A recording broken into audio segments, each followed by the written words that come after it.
There's a lot of optimism among Tampa Bay fans around Bruce Arians, and rightfully so, as he has proven himself to be a great coach. However, I think there's just as much reason to be optimistic about them getting Todd Bowles as their new defensive coordinator. This Tampa Bay defense does have talent around it. However, despite that, they still found ways to be historically bad at times. A lot of people are wondering whether Bowles is going to implement a 3-4 or 4-3 system. However, I think he kind of does both. One of the things that impressed me about him when I was watching tape from when he was a defensive coordinator for the Cardinals was how willing he was to change things up. For the first few plays of this game against the Redskins, Arizona was running a lot of 4-3. However, Washington was pretty much running all over them. So in the middle of a drive, Bowles switched to a 3-4. It seems like a small thing, but it's a thing that a lot of coaches don't do. If this was a 4-3, then the 3 linebackers would be right there on the screen, and the linebacker on the edge wouldn't be there. The Redskins could then have their center and right guard double team an interior lineman on the middle of the screen, and then have their left guard block a lineman and have their left tackle move out to block a linebacker. Some of the positioning might have been a little bit different on the line, as they might have had to send their left guard up instead of their left tackle, but other than that, it's pretty much the same effect. Washington could then send their fullback up to block the middle linebacker, and then the only guy who's unblocked will be the linebacker on the right side of the screen, who will be very out of position to try to make a play.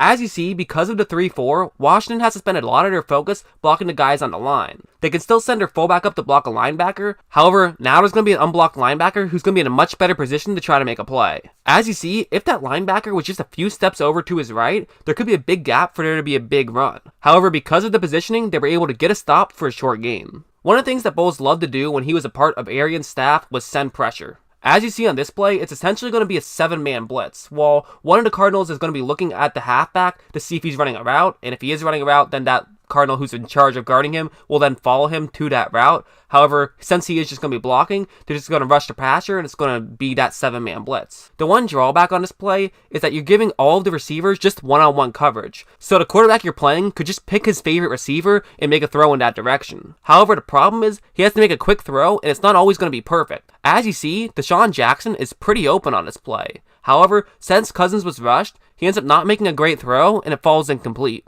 While blitzing tends to be the thing that people notice more, it's not the only thing that Bowles brings to the table. Arizona wants to play cover 4 here, as they want to take away the deep part of the field. However, the problem with that is that zone right there. As you see, Arizona doesn't want to just give away that they're playing zone coverage, so he has to play relatively up, meaning the only way for him to cover up that curl route on the top half of the screen is for him to break up as soon as the ball was snapped. But if he does that, another eel could get open in the area. So what Bowles is going to do here is simply just send an extra man in coverage. Foles can't throw it short like he wanted to, and is now going to instead just try to force the throw deep. However, since Arizona has 4 defensive backs back there, it ends up being intercepted.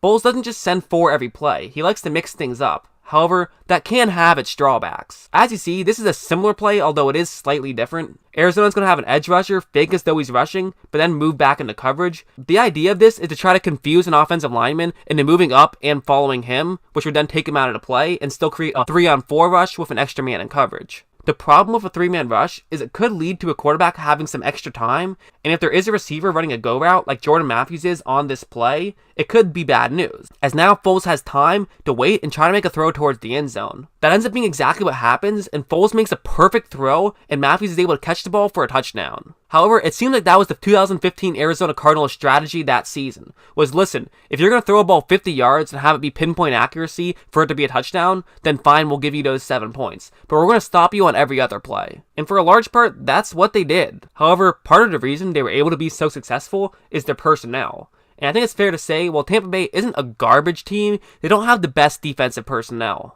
As you see on this play, Tampa Bay is going to be blitzing, and they have Brent Grimes in a one-on-one matchup against Julio Jones. I know Brent Grimes will almost definitely not be on Tampa Bay's roster next year, but I'm still including this play because Tampa Bay decided to send Brent Grimes against Julio Jones, meaning they valued him as their number 1 corner at this time at least. As you see, Julio's running a pretty standard out route, and I think you can probably guess how this ends up turning out for Tampa Bay. He gets way past Grimes and ends up wide open. Now, everyone gets beat by Julio Jones. I'm not going to blame Tampa Bay for that. But as a whole, they did struggle in man coverage, and that's something you can't struggle in Bruce Arians' system. That being said, Vernon Hargreaves was out for the whole season, and Carlton Davis did look really good at times, but he was hurt a lot through the season as well, so I wouldn't really say that Nate's team can't play man coverage, just that they struggled with it at times. I think it's fair to say that with this system, Tampa Bay could probably use another quality corner, and in fact, they probably will be making several personnel decisions just to fit this system better. However, that's to be expected with every coaching change. I think it'll be really interesting to see if this Tampa Bay defense really is a Jeff Fisher Rams type situation where they're talented but just don't have the right coaching staff,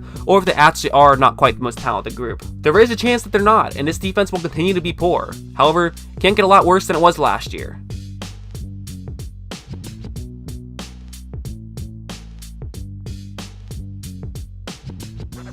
Rap, rap, real, something you feel.